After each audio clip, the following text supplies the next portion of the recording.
Happy February, everyone. Wherever you may be, thank you so much for tuning in to our MIT Enterprise Forum community stream for February 8th, 2021. And to help us kick off Black History Month, we have Renaldo Webb, who is a classmate of ours. Hi, Renaldo.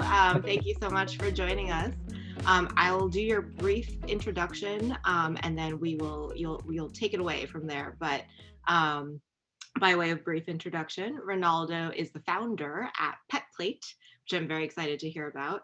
And Pet Plate is a fresh cooked human grade pet food subscription service. Renaldo realized that pet owners wanted a fresh option and he could launch a business that would make meaningful differences in the lives of pets across the country. Interestingly, Renaldo was on Shark Tank, for anyone who watches, in June of 2016, and has continued to grow his business since then. And Pet Plate is celebrating its 6th year this year. So from that, let's have Renaldo, if you want to share your screen and take it away. I know you have a quick presentation, but feel free to add anything or subtract anything Yeah, from the introduction, and yeah, we'll go from there. of course, and I promise I won't bore everyone with slides, but it's a little bit of the the ex-consultant in me that makes me just want to kick this off. But Perfect. as Simi just mentioned, founder of PetPlate, founded the business back in actually in 2016. So actually a little bit less than kind of the 6 years that was mentioned, but it's been a very very fun ride. And started pet play when I learned a little bit about the perils of mass pet food. So for you dog and cat owners out there, I'm sure all of you have kind of seen some of the news articles that have recently come out just about whether there are recalls or really questioning the ingredients that are going into our pets food. And I really kind of asked a question: is this what we ideally want to be feeding to what are now just increasingly important members of our family? And that led me to just think about a new way of feeding our pets. So, designed and built Pet Plate. As I mentioned earlier, we're a direct to consumer service. So all of our products are only available on our website via subscription and then shipped directly to your door. So we have personalized meal plans. These meal plans, are built once we understand a little bit about your dog. So you fill out a quick survey on our website. Everything's delivered directly to your door, and all of the meals are ready to serve. So they come in, these beautiful containers you see here, pre-portioned based on your dog's weight, breed, body condition, activity level, and soon cats. We're still working on getting those for our feline friends. And when we started Pet Plate back in 2016, was really around improving the lives of dogs. So, I'll say our purpose is we exist to enable longer, deeper, and more meaningful relationships between people and their pets. And we offer exceptionally quality dog food. It's rooted in science and it is designed to deliver the essential nutrients that the dogs need to live a healthy and long life.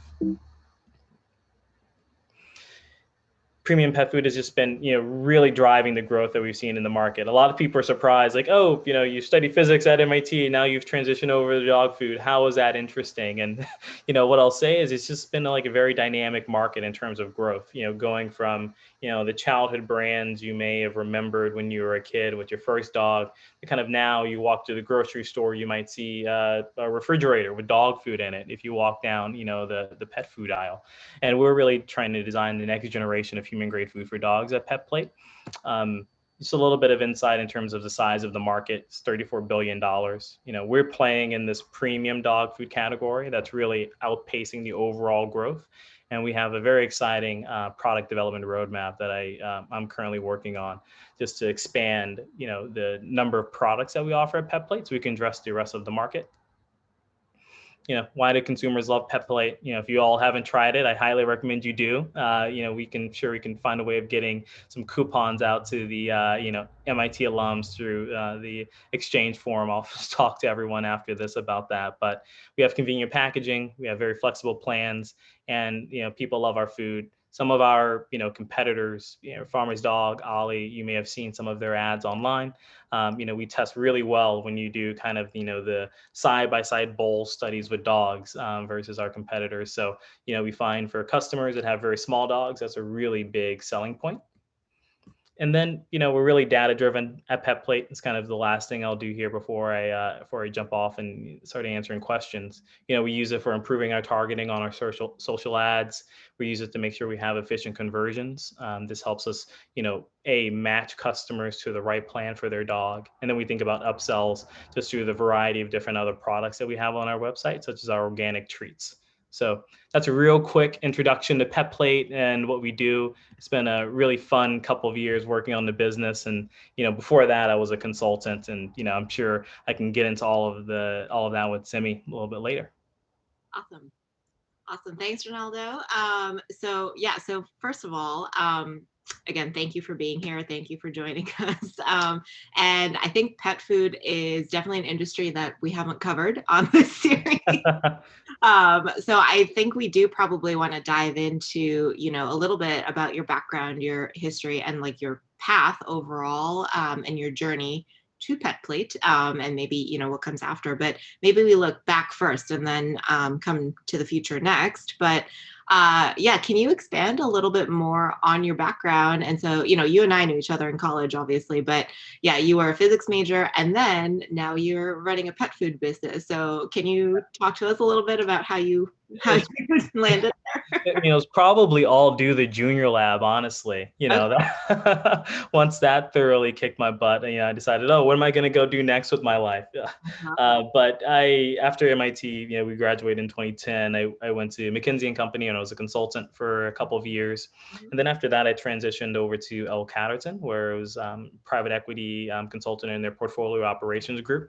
So working very, very closely with, their different investments, helping them realize their investment theses. And just by happenstance, they had a lot of investments in the pet space. So, given, my physics background, kind of engineering, focus, I did a lot of supply chain work for companies. And that led me to being on the factory floors where, I saw all of the ingredients going in, was helping them kind of manage their capacities. Because as you saw in the deck that I shared earlier, the industry is growing rapidly. Just to put it in perspective, standard human food might be lucky to grow 0.5%, 1% a year. Pet food's growing at 4 or 5%. And the companies that, they were investing in, might be growing, 10, 20%. Pet plate now, we're in the 100 to 200% growth range. So that just kind of puts it in perspective, what, the pet industry right now is seeing. And, while I was there, it just never sat well with me. Again, the ingredients that were being used, and I just thought there had to be a better way to feed our pets. So I started working with a veterinary nutritionist for one of my dogs, and that really kind of led to the beginnings of PetPlate. And quit the job in 2016 and started biking around New York City delivering dog food. So that's really how it all started. And we've been very lucky to raise capital to keep growing the business. And we also had two airings on Shark Tank, actually, which were also very helpful too. Nice, nice. Yeah, actually, I'm sure people who are watching know what Shark Tank is, first of all. So they would like, Yeah. can you talk to us a little bit more about that experience as well? How did you end up there, and what was that like? Yeah. So actually, it was a very different road to getting on Shark Tank for me than for some of the other businesses. It started at New York Tech Day. If you might be familiar with it, maybe some people in the audience have gone or have gone there for recruiting, etc. But Shark Tank shows up to events like New York Tech Day and other big events where they have entrepreneurs gathering, and they give the entrepreneurs an opportunity to go up and pitch. And they happen to have the producers there, etc. So I was probably about 4 or 5 months in with PetPlate when I went and did the pitch. So probably a little bit too premature, but I think they loved the idea. And a couple months after that, I was flying out to LA to give the pitch. Spoiler alert, I didn't get a deal, which was very, very sad and depressing at the time. But it all worked out for the best. And we actually were probably one of the only companies asked to go on to give an update after not getting a deal. So, we've been on twice, which has been great. And, we call it the gift that keeps on giving at PetPlate, just because of the reruns that happen, every 2 to 3 months has just been, nice for introducing the business to a nice array of people that wouldn't have heard it otherwise. Right, right. No, absolutely. I was gonna say that's probably like free advertising, I guess, Yeah, first. That's always good. And then exactly. secondly, it didn't stop you. Clearly, you guys are doing very well, and yeah, I feel like that that Yeah. was not the barrier for Yeah, it's always funny, and I think it was a nice vote of confidence when they reached out about doing the update when they saw some of the fundraising success we've had. So it all worked out in the end, and then also apparently most deals actually fall through later on. They never actually get the wiring money, which I thought was an interesting thing. that is Kind of interesting. find Oh, behind the scenes from out. Renaldo. Yeah. Awesome. Well, so it sounds like I wanted to dig a little bit deeper too into sort of your own details, I guess, of the journey as an entrepreneur. And you started out in New York City, it sounds Yep. like. And did you say you were biking around and delivering pet Yeah, I was biking around very slowly. When we had just a couple of clients in New York, I was able to do it. But, this was in the age of Munchery, if you kind of remember those companies, these kind of like on-demand meal companies you can order. So, we leveraged eventually kind of the bike messengers that you might see now with like Uber Eats, et cetera, and Postmates for delivering the meals. So we quickly transitioned to that as we started to scale. But after Shark Tank, we realized we had an audience across the U.S. So we then kind of pivoted to becoming more of a box company, Mhm. and delivering everything via FedEx and UPS. But it was very fun trying to deliver dog food in January on my bike. With the snowstorms, as you can imagine that we're hitting, and people are very particular about when they get their dog food. So we had to make sure we were able to deliver on that. Gotcha, gotcha. Yeah, and I think you mentioned that you have it sounds like at least one dog. Is that right? Yeah. Well, right now it's me and my dog Cooper. Okay. Yeah, Okay, gotcha. yeah.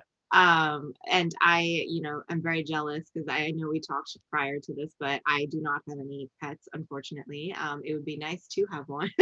And I feel like in New York, at least, I live in the city, and people are, as you say, very particular about not only I think when they get their dog food, but also what their dogs are wearing, how they're treated, all the walking, like, all of this. And so Yeah.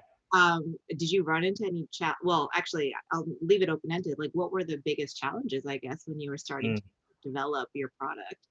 Yeah, really it was, I think it was a little bit early for the idea when we kind of started working on it at the very beginning of 2016. And now you walk through the grocery store, you'll see refrigerated dog food. I think people are much more receptive to the idea than they were back in 2016. So we were very early, I think, in that phase. Mhm. But I think probably the hardest thing was really working with the veterinary nutritionist and making sure that we were hitting the specific requirements for the pets, and Okay. then being able to do that at scale. It Mhm. was very easy at first to do it in a commercial kitchen where it was, myself and, a team that I was able to hire, but then translating that from, we're making maybe 100 pounds of food a day to, all right, now we're at a manufacturing facility that's making thousands of pounds of food a day to, all right, now we're at a facility that, needs to make 10,000 pounds of food like in a day. And how you maintain that product consistency has been really, really interesting. It's required me to go back and brush up on some of the chemistry that we've learned back all the way. And I guess I probably took yeah, chem in 2010, like right before graduating, or maybe at the beginning. I'm forgetting now if that was chem or bio, but that was definitely probably the biggest challenge, is like how you scale up that operation, because we found that dogs are really particular, particularly the ones that end up being the early adopters of pet plate. They tend to be smaller, pickier pets, so we spend a lot of time on that product development and R&D. Mhm. um, and then being a subscription business, right, you need to make sure that the end customer, the pet parent, loves the end product. So you know delivering that consistent customer experience has also been an interesting challenge. So we've just focused on, setting up the right processes and procedures that allow the business to scale, just given what our growth rate is. Right, right. Yeah, and it sounds like you're growing a lot, especially now, I suspect, with COVID and the fact that I keep reading all these articles and seeing actually that people are definitely adopting more dogs, I think now more than ever. And so Yes, yeah. you guys at all? We doubled coming out of the pandemic, the height of the pandemic. So probably from March to about August or so. Okay. We did just doubled in size just in that time period. So, it was a lot to kind of handle on the supply chain and then on our manufacturing. Obviously, that was great on top line growth, but largely driven by people not being able to go to the stores or adopting new pets. Yeah. The one difficult thing right now we're dealing with, for example, is dry ice, right? Just with all of the vaccines being transported, right? That's really delivering a hit to our gross margins. So it's been really interesting. We've seen a lot of booms coming out of the pandemic and just the increasing awareness of products like pet plate, but obviously that comes with its own challenges, which has been fun to manage.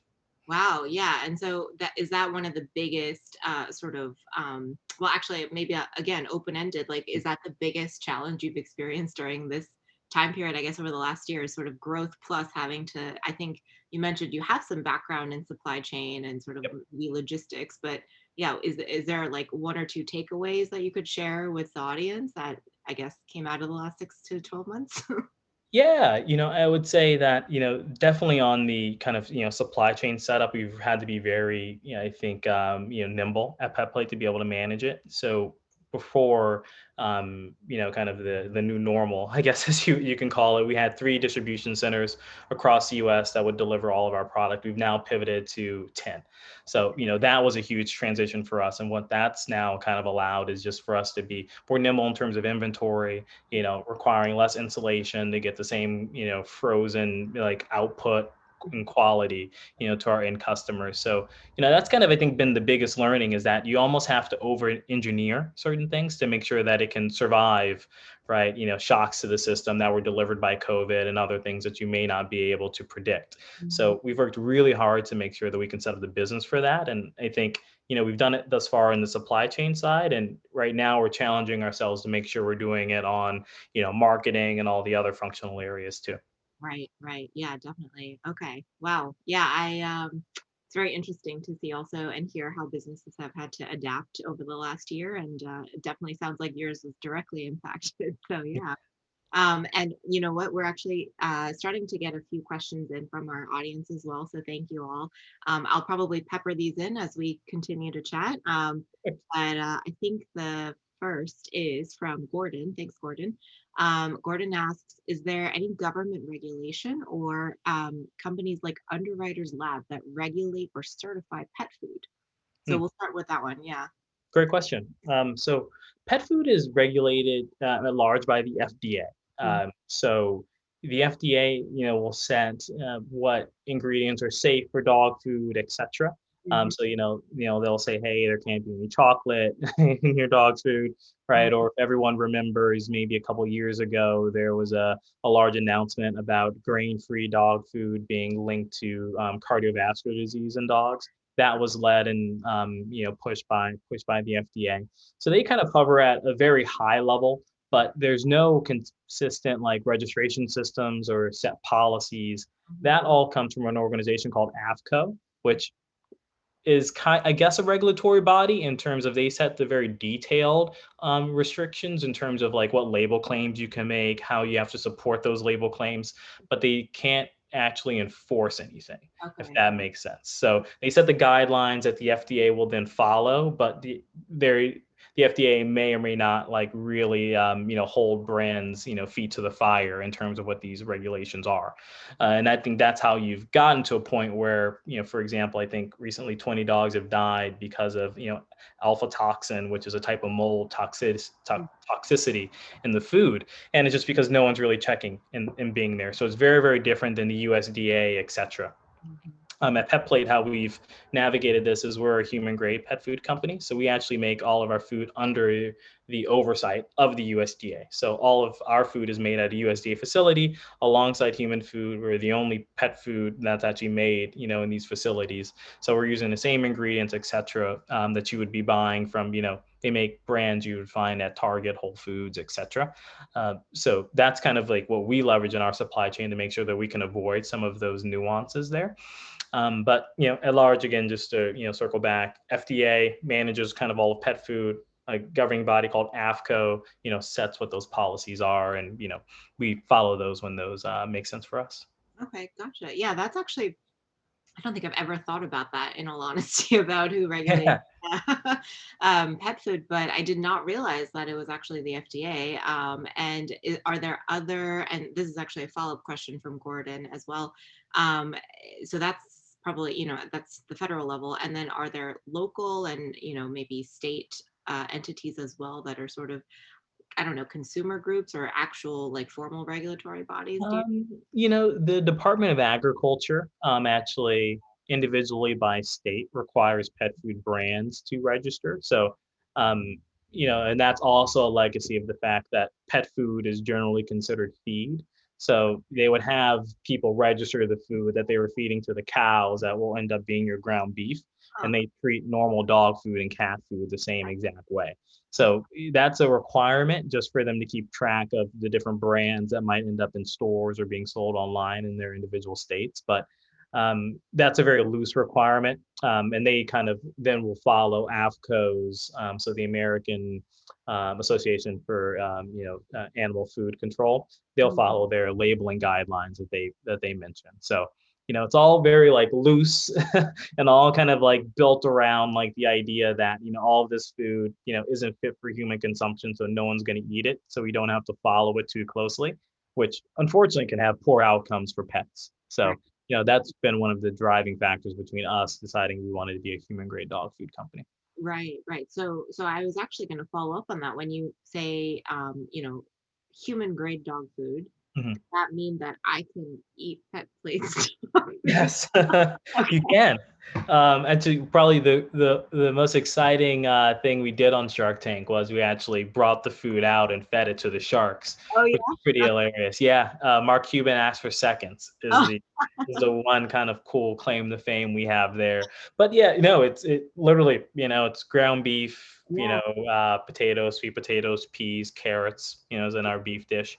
The Mm, only thing that might taste a bit off is that we include liver. So if you're not a liver fan, okay. I probably wouldn't recommend eating it. And there's no seasoning or anything like that in there, so you might need to add your own hot sauce. Is what I Gotcha. tell people. Yeah, definitely a lot of hot sauce on Yeah, that. exactly. Wow, that's super interesting. And so I'm just, it's occurring to me now that that means that it's probably like quickly perishable. Is that right? Or more quickly perishable? Okay. So that's why we, ship on insulation with dry ice. So Right, when right, you right. receive a pet plate box, it's going to be completely frozen, Mm, and then it goes into your refrigerator for immediate use. And anything that's going to, take you longer than a week to use with your dog, we recommend going into the freezer. mm, And we're working on a lot of really cool products that might be shelf stable. We can't release too much information yet because we're okay. still very early on in like the R&D, but we understand that refrigerating your dog food can be like an additional hassle, particularly if you have a small New York fridge. How do you put 2 weeks of dog food in there? So we're trying to come up with other options for us New Yorkers. Gotcha. Yeah, I was gonna say, if I ever do get a dog, that would be a challenge I'll ask you Yeah. about. Well, we uh, have to get that fixed quick. yeah, yeah, we're awesome.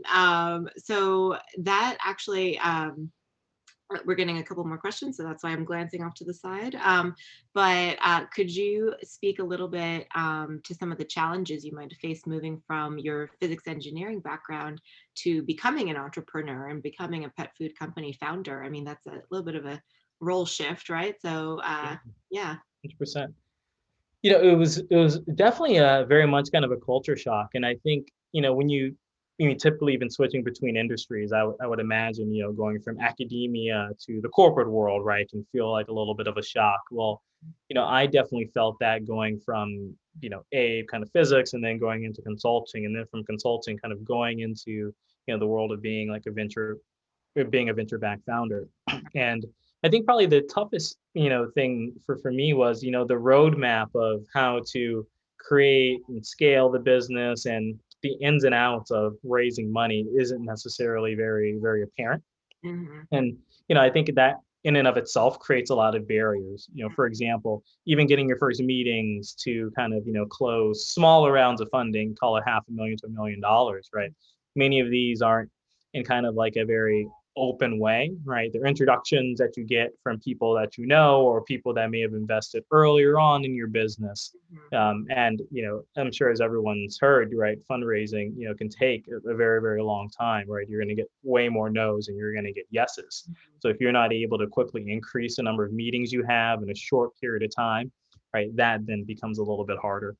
Mhm. Also, just crafting and understanding how to message the business and get other people excited about your vision. It's not a very Yeah. easy skill there, right? Mhm. Coming from MIT and then from the consulting background, you just think, all right, let me get all the data on a slide. We'll talk through it. Everyone will understand. Like, oh, they'll just look at the model and they'll get the ROI on this. No, it doesn't work like that. You have to have people excited. You have to instantly kind of get the business idea and then in addition, see it as investable, which can be a lot of different things to a lot of different people.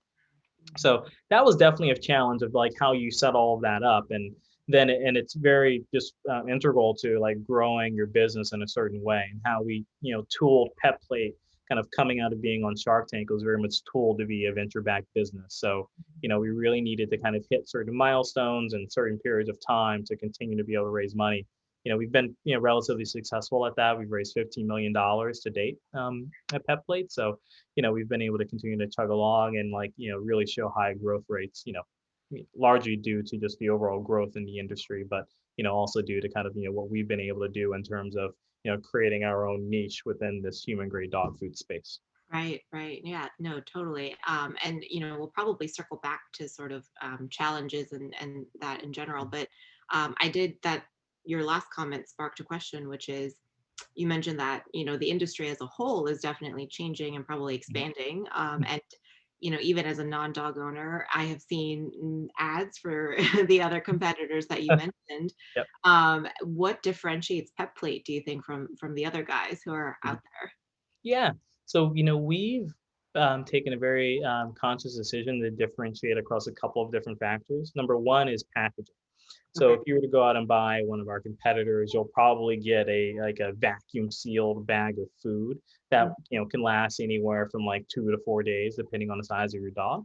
Yeah, Mhm. Pet Plate, we're packaging all of our meals in daily pre-portioned containers. Ah, So we think that's like a very nice, differentiator for customers that have, dogs where they want to mix flavors between meals, or they're concerned about dog food spilling in their freezer, right? Imagine, it's not a resealable bag. It's like you cut it with right. some scissors so it can spill over. You know, all of us like have fish oil in the product, so I'm sure you don't want an open package of fish oil in your fridge.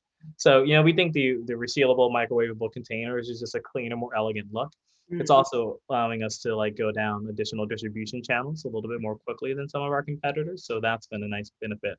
Mm. Us being made at a USDA facility also provides a certain level of safety. Some of our competitors are made like in either their own facilities or facilities that are just traditional pet food facilities, and they say they're using human grade ingredients. Mm. But we think this entire supply chain is very important at PetPlate.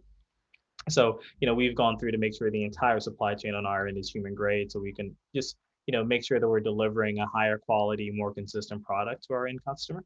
Mhm. And then, finally, I think it's on the innovation side. We've, I think, been very bullish in terms of launching new flavors and launching new treats and new additional products. This is going to be a big year for us. Mhm. So our $9 million Series A that we raised, was really pushed, allows us to kind of push that like product development timeline forward. And we have additional meals coming out in the next 1 or 2 months. So we'll have kind of the most meal variety like Mhm. in the space very, very soon. We have a line of USDA organic treats, and we'll be launching additional flavors of those. And then, like I mentioned earlier, we're like playing now with kind of like some shelf stable human grade products that we hope to get in market as well. So we think we'll just be a more complete, company for you to get all of your nutritional needs for your dog from, just coming in one box. Gotcha. Yeah, that sounds awesome. And yeah, very exciting developments. I didn't even think about the treat space versus the meal space, I guess, as two different things. And so, Right. yeah, that sounds Yeah, amazing. and then dental chews, right? Okay. There's a whole suite of products as like a dog owner you typically like to have. Whether it's chews to keep your dog busy while you're on Zoom meetings, like I'm doing right now, right? Or the dental chews, as I just mentioned. We also get a lot of customers whose dogs have specific health issues, whether it's pancreatitis, heart disease. So we some of the new meals are launching will be therapeutic and have those types of additional functional benefits to help dogs that need that extra help. Yeah, no, it's actually the way that you're describing these things.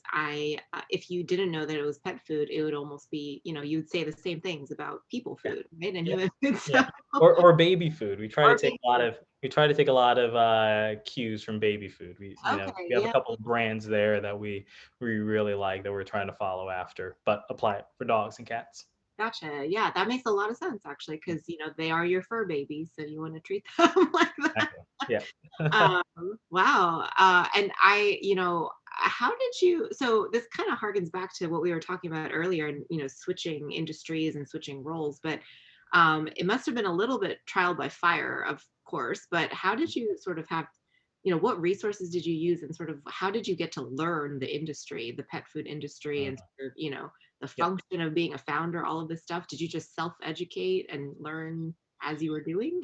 Yeah, I was fortunate in the fact that, in terms of knowing some of the ins and outs of like the pet food industry as a consultant, I had helped a couple of companies, so I generally knew how they were doing things. But in terms of trying to launch Pet Plate, it was really kind of trial by fire and made a lot of mistakes because I knew how the pet food industry was doing things currently, and I knew I Mhm. wanted to do the exact opposite, which doesn't leave you with too many ideas of what to do and how to get it done. So, for example, everything from finding the right manufacturer, Mhm. that can take months in terms of they might have volume demands. You're having R&D sessions with them. You have to place a PO, and then you're wondering who's responsible for the inventory, right? So that was very, very hard, just to kind of navigate and understand. And now we've been able to kind of partner with some really great USDA manufacturers for not only our food but treats, and then we have some baked goods coming out this year as well. So now we have a nice set of 3 or 4 manufacturers that we can work with to basically design everything under the sun. But that took 4 or 5 years to make. Mhm. Um, Outside of that, really on the marketing side, that was very, very challenging. Obviously, companies such as Facebook, et cetera, make it really easy for you to kind of reach, pretty, massive scale with just like a small amount of dollars. But understanding that targeting and understanding how to utilize your data in a way that's, very effective, right, to kind of drive conversions and drive down your cost of acquisition took a Mhm. little while to get right. Mhm. And these tools are changing constantly. New ones are coming out, right? There are new platforms. We were talking earlier about TikTok. It's like how do you take all of your learnings from Facebook so you can quickly apply it to this new channel, maybe get some cost effective acquisitions to bring down your overall marketing budget, right? All kinds of techniques that was more difficult for us to execute on early on in the life stage of Pet Plate. But we've really just invested in our team, and we've brought on some really quality people to help lead those different functional areas. So we've been able just to do a lot more in the past year than we were able to do in the first 3.5 years. So it's been really exciting just to see that growth and that accumulation of knowledge. Yeah, definitely. I mean, would you say that I actually, as a non-entrepreneur, know am always curious about like time frames, right? So it sounds like the first like 3 or so years was definitely just learning, like constant learning. I mean, you're still learning probably, but yeah, that was. Would you say Yeah, that's the hardest? I think it's really trying to, like, the first couple of years, you're trying to establish, is this a business? Is this a going concern? Mhm. Right? Once you figure out that you can kind of sell, you're then trying to better understand your customer.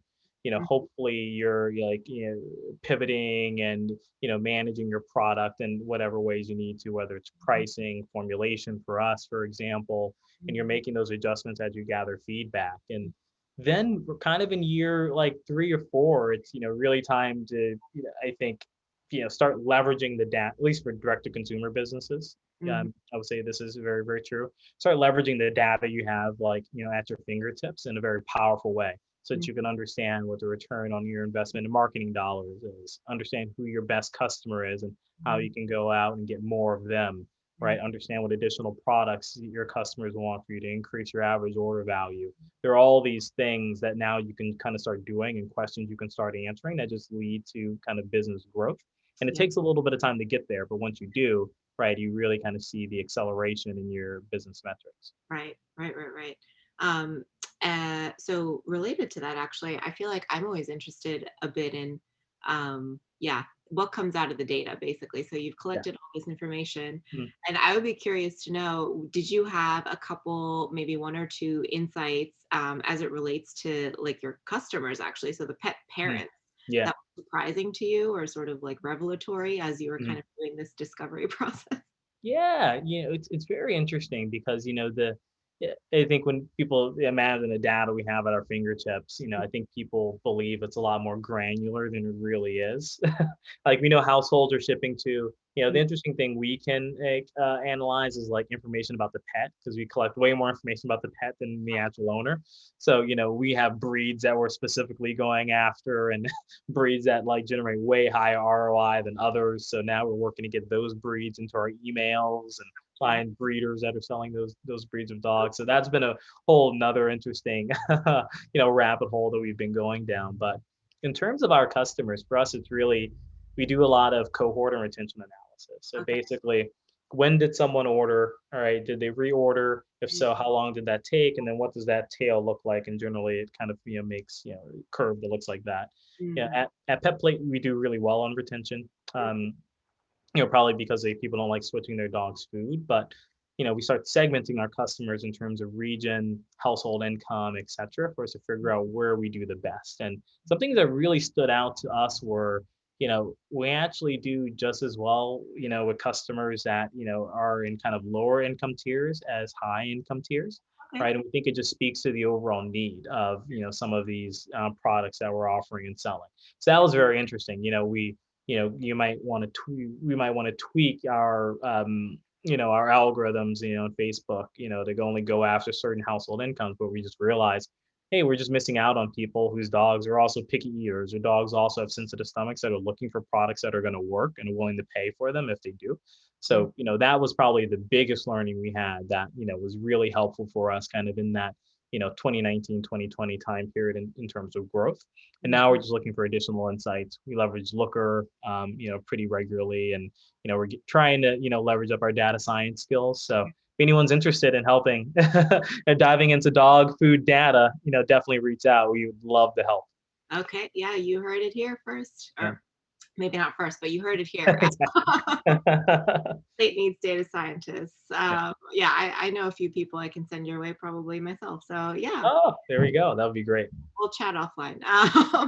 But actually, you touched on an area that segues very well into our next question, which is about still the R&D process and sort of how you make these discoveries about your product.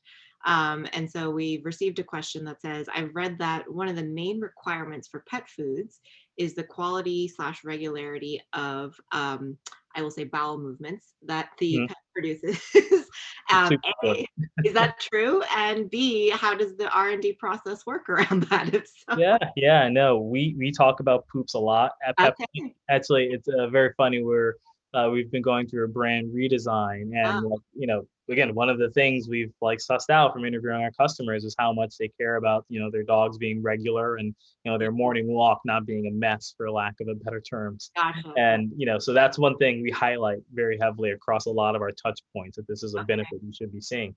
And really what it is for dogs is we measure digestibility a Okay. lot at Pet Plate. So literally we you were able to feed Pet Plate to about 10 dogs consistently. It's the only thing that they eat. Hmm. They measure how much food goes in, and then they measure how much food goes out. They send it into the lab, and they measure kind of like what was the end change in amount of protein that was in the food versus stools, etc. So that's how we at Pet Plate verify that we're hitting very high digestibility requirements. Hmm. Typically for a standard pet food, so like say kibble or wet canned food, you might see about a 70% digestibility. So that for the pet parent ends up just being like a bigger, potentially stinkier, stool in the morning. At Pet Plate, the digestibility is over 90% for all of our meals. So, it just speaks to the fact that we have less fillers, et cetera, in our food, and the products that we use and the ingredients that we use are just more bioavailable for the dog. So to directly answer the question, I think it's all about bioavailability. So look at your pet's food and see, are you seeing a lot of things that say pea protein powder, chicken meal, etc. Right? Mhm. Those things just aren't as bioavailable as chicken, Yeah. peas, carrots. Right? It's almost as if like if you have like a nice healthy meal with a lot of protein versus drinking a bunch of protein shakes, how Mhm. do you think your stomach's going to react?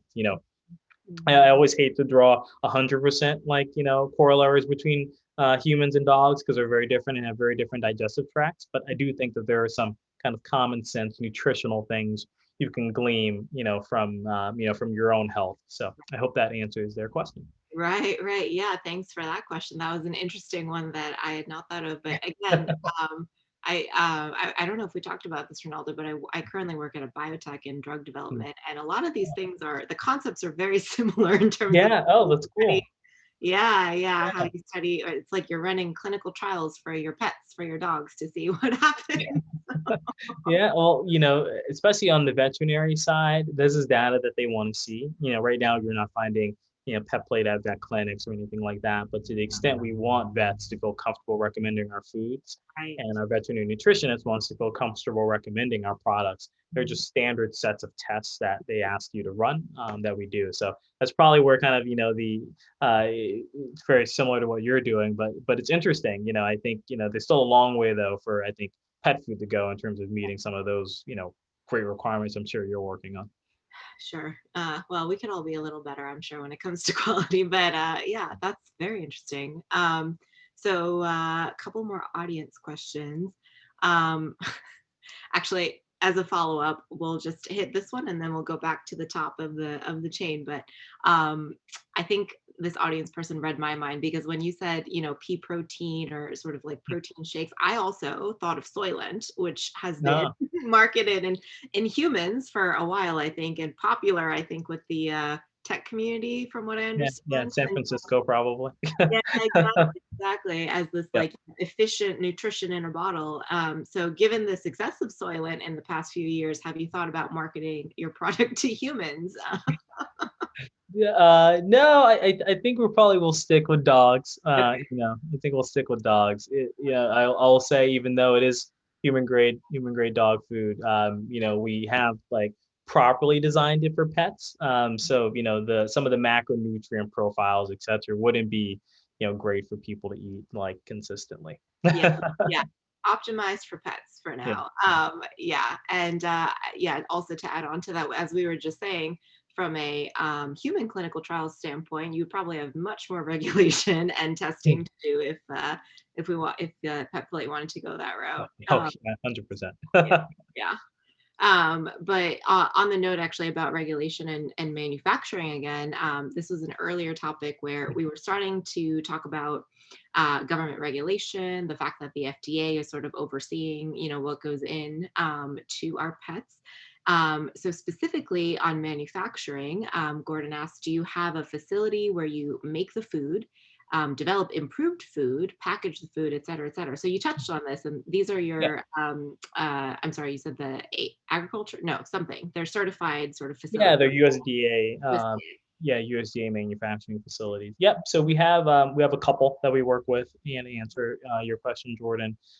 Gordon, one that's making kind of our current, fresh frozen food, which is what we like to call it. So if you remember from the presentation at the top of the hour, like the food we're packaging into the individual containers. So this is like the main item that we sell at Pet Plate. That's made at one facility. They have a variety of locations over the U.S., but currently the food right now is made in Dallas. Oh, Then it's frozen, shipped to our different distribution centers. We have 10 across the US. At that point, that's when the food is kind of packed in the boxes and then shipped directly to your doorstep. We also have a jerky manufacturer, again, USDA facility. They make human jerky treats and things like that. Or not treats, they're snacks. I guess they're snacks when people eat them. But they make dog treats, and we use them for our meaty USDA organic treats. And then we have a bakery that's making a line of really exciting functional treats for us as well that will be out very, very soon.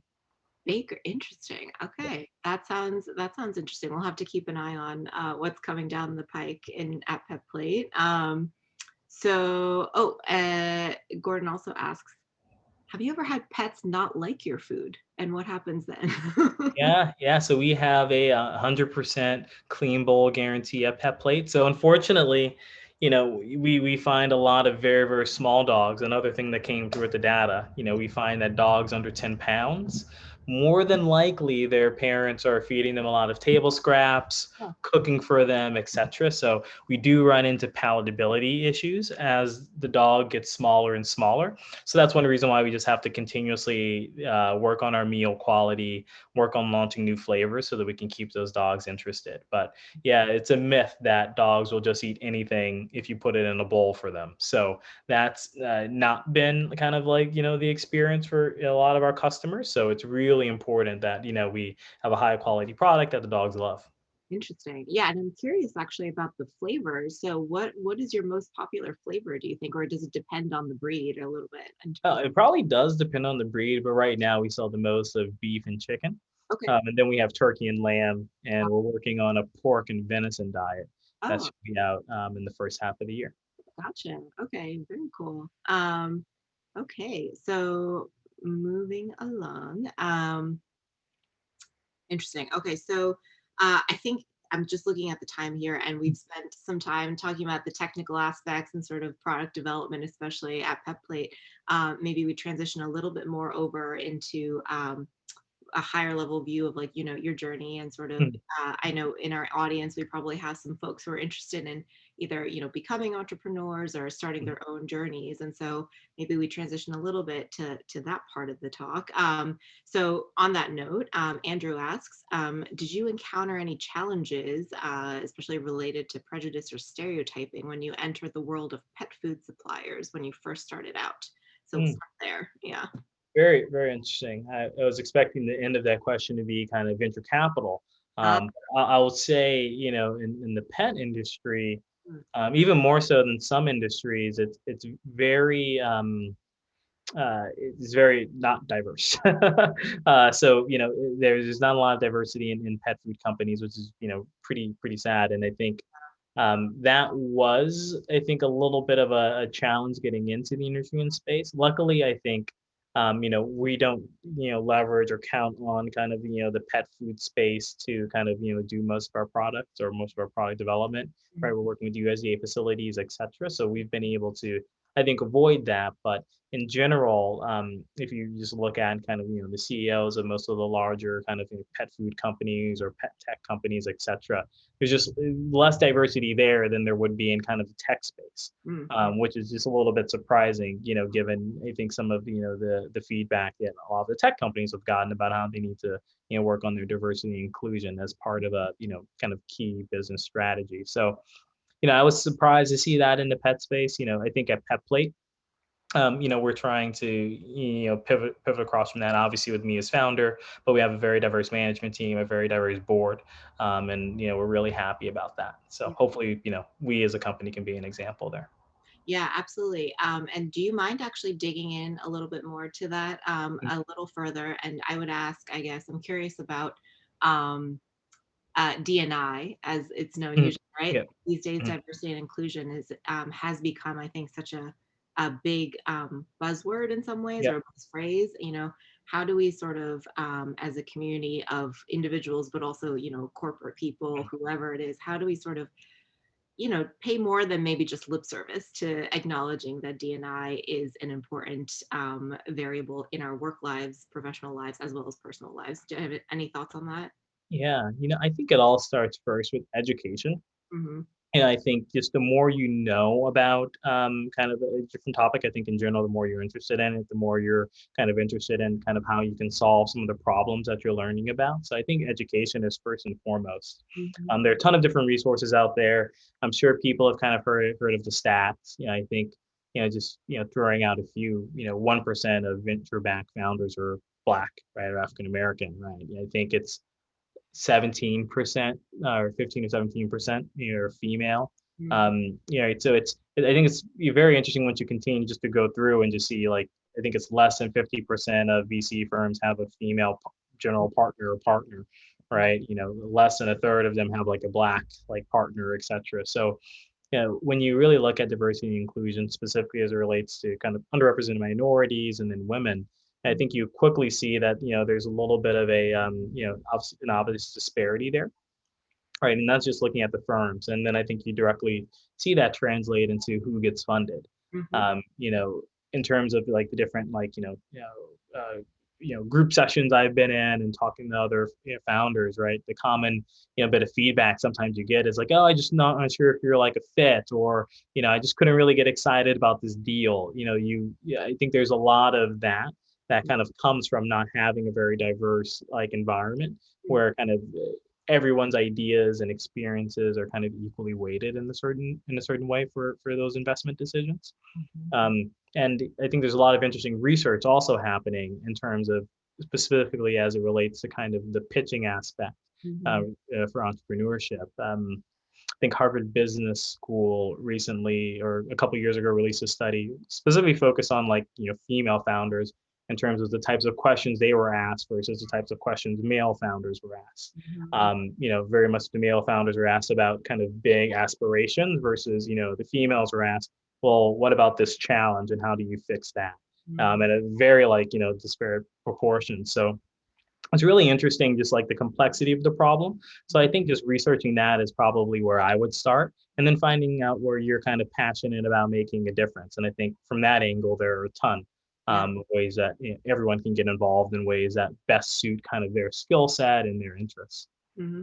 Yeah, for sure. Yeah, so yeah, thank you for your insights on that. And it definitely sounds like at your company, there are some actionable, measurable steps being taken to address some of the disparities that we were talking about. So that's Yeah. excellent. And we've actually had a prior community stream session with, I think it's on our YouTube and posted online that again has put up on the video. But we've talked about sort of hiring as well, and sort of the composition of your coworkers, right? And how that can also be very skewed, and also how people's career trajectories, like their paths towards promotion or leadership roles, and all of that can also get skewed very quickly and easily. Yeah. So it sounds like Pep Plate, excuse me, is addressing that from the get-go. So that's very exciting. Yeah. Any words of wisdom for other founders or people in leadership out there on that topic? Yeah, I think the thing I would say is it's going to take work and feel a little bit uncomfortable to make that work, right? But there are skills and not skills, sorry, there are tools and resources out there that I think can help. Whether it's going to specific job boards. Like I think there, obviously there are some that are kind of specifically devoted to Latinx or Black underrepresented minority programmers, right? So if it's like something you care about or think your company could benefit from it, there are specific job boards that you can go to and post that might be able to help support that. Or there are nonprofits, you as a company, I'm sure could donate to if that was important to kind of like your core there. So I think leveraging those tools is probably what I would recommend, and understanding that's going to feel a little bit uncomfortable or new, and there might need to be some change to your processes, but I think that's okay. Yeah. And I think that's kind of what leads to a better outcome in the end. Right, right, right. Yep, yep, for sure. And maybe broadening out a little bit further. When you are first getting started, actually on your entrepreneurial journey, are there a couple things that you wish you knew, or what would you tell your younger self, now, right, 5, 6 years? Yeah. Go. Yeah, so many things, as I'm sure you can tell from the reaction to my face. Go back and do. Yeah. Yeah. I think I would definitely say, talk to people that have, been there and gone through the experience, right? There are things that are just not, obviously like apparent to you, when you're first going through, whether it's like your first, term sheet negotiation, right? Or you're trying to think about how you want to set up your board, or those types of things. I think are very important. I would also probably say understanding what the important priorities are, right? In the early days of your business, there are so many things you can focus on? Or should you focus on setting up the supply chain? Should you just care about your sales and generating revenue? Should you be thinking about, retention and the long-term profitability of your cohorts, right? You have so many like conflicting like interests, I think, at the very early stage. Right. Chatting with someone that understands the unique dynamics of your business that you trust can really help you understand, where you should be focusing your attention and time. Hmm. Um, and then the final thing I would say is just hire the best team that you can, right? I think, there for me at Pet Plate, going through and hiring and having a very diverse team with a big wide array of kind of, I think, skill sets as well as like life experiences has kind of helped us navigate through like some turbulent waters in a very competitive environment, just from being as scrappy and as nimble as possible with obviously having a team there that we trust. So those are probably the three things I would recommend the most. Yeah. Okay. Awesome. And on the, I think sort of, I've heard the term ruthless prioritization many, many times in Yeah. my career. Do you have any thoughts or tips on how to do that actually? Is there a best practice that you'd like to comment on? Yeah. Oh man. Yeah. I don't necessarily have like a best practice. I think over time you build up kind of like a gut instinct of like, hey, could this really wait? Or is this like something that like you fully have to do? But I think it all boils down to, are your 6, 12, 3, 1 month priorities like set and aligned? Okay. Right. I Right. think once those are set and you kind of understand like what your goalposts are, Hmm. I think most times you can quickly figure out if something's important or not important and Hmm. what you need to be focusing on. I think a lot of times struggling with that prioritization is just because those priorities aren't fully set. And Right. in linking back to the earlier question you asked me, I think why it's hard at the very beginning is because you don't know where your business is going to be in a year. Like 10,000 different things can happen, but I think it's important for you to take your best guess, understand what the biggest levers are going to be, and focus on those. Hmm. Hmm. Yeah, that sounds good. I mean, I feel like that applies to all kind of Yeah. situations to everybody. Yeah. Yeah. Yeah, and I like that sort of breaking down of not only sort of, I think a lot of people do short, medium, and long-term goals, but really putting specific time frames around. You said 1 month, 3 month, that kind of thing. That, yeah, Exactly. Yeah, where it kind of makes sense. yeah, I think for obviously there, some things just may take a little bit longer, so maybe 1 month doesn't make sense. But I think you need to know where you're running to, right, kind of, and have things aligned to that right, appropriately. right. Yeah, definitely. So we sadly are already running up against the end of the hour, but I wanted to ask, maybe we end on your vision, Ronaldo, for a pet plate and sort of, where does the next like 5 to 10 years? What do you think what would be your ideal, I guess, the optimal Yeah. scenario for the company? Man, I think the goal for PetPlate is really just to be a company that first time pet owners you kind of know of in terms of thinking about their pet's nutrition, right? Mhm. So you get a puppy, you get a kitten, and you realize, oh my god, I need to make sure that like my PetPlate box is there, Yeah, for them, right? yeah, So I really want to make sure that in some ways that we've made like a lasting impact in terms of how people think about feeding and taking care of their pets, just because they're, I think, just such an important part of the family. And I think it really helps kind of, bring people closer together. Like there are countless, stats that just show how just owning a pet like yeah, improves your health outcomes. So I just want to make sure that, that's my way of giving back to humanity in a little bit of a sense, just helping them, have one less thing to worry about, but then know that they're taking amazing care of their companion animals. yeah, yeah. Excellent. Yeah, that's amazing. And they love us, so we have to love them back just as much, if not more, hopefully, with that plate. Yeah, There's your new marketing slogan. No, I'm just there we kidding. go. Um, awesome. Well, I did want to just actually make sure to ask you, Ronaldo, if you have any last thoughts or anything else you want to share with the group that we have online. Any other comments that we left out? No, no, just, if you have a dog and you haven't tried Pet Plate, you can always just shoot me an email and I'd love to send you a sample or a box. My email is ronaldo@petplate.com. Awesome. So yeah, Awesome. Yeah, we'll make sure to share that. And I think also, Ronaldo, do you want to briefly mention? I think we had just talked about this at the top of the hour before we came online, but we will, sorry, MIT Enterprise Forum. I think we're going to share some resources as well with the group. Is that Yeah. We were just chatting a little bit earlier, obviously, about like kind of the D&I initiatives and how people can help if they're interested. And I always think that in addition to kind of getting educated, just having like a resource that you can go to in terms of well, hey, I actually want to implement one or two of these things. What's the next step? yeah. I think we'll work together to have this like a little doc of resources, organizations, job boards Mm. that might make sense for people that are interested to check out. Yeah, perfect, perfect. Yeah, we'll make sure to share that and make that accessible for everybody at the Enterprise Forum and the internet, frankly. So, yeah, that's awesome. Well, that takes us to the top of the hour. It's been such a pleasure talking to you. I know it's been fun. Yeah, Just it's going. really fun. Yeah, I mean, I'm glad to catch up, but also I'm very excited by all your success in the business world, and I wish you more and more going forward. So, Appreciate that. yeah, this has been really fun. We love having alums and we love having people on, obviously, who are not alums as well. But Cool. um, this is great. Everyone is giving great feedback. So this has been really a good time. Hopefully, maybe, another year or two down the line, we can have you back at some point and Uh, we'll hear about your third appearance on Shark Tank. How's yeah, that? there you go. And hopefully we can have this one in person. We'll bring the dogs. You'll have a dog by then, and it'll just be great. Yeah, please. That sounds fantastic. But yeah, thank you so much again for your time. And it was really great to talk to you virtually, or not.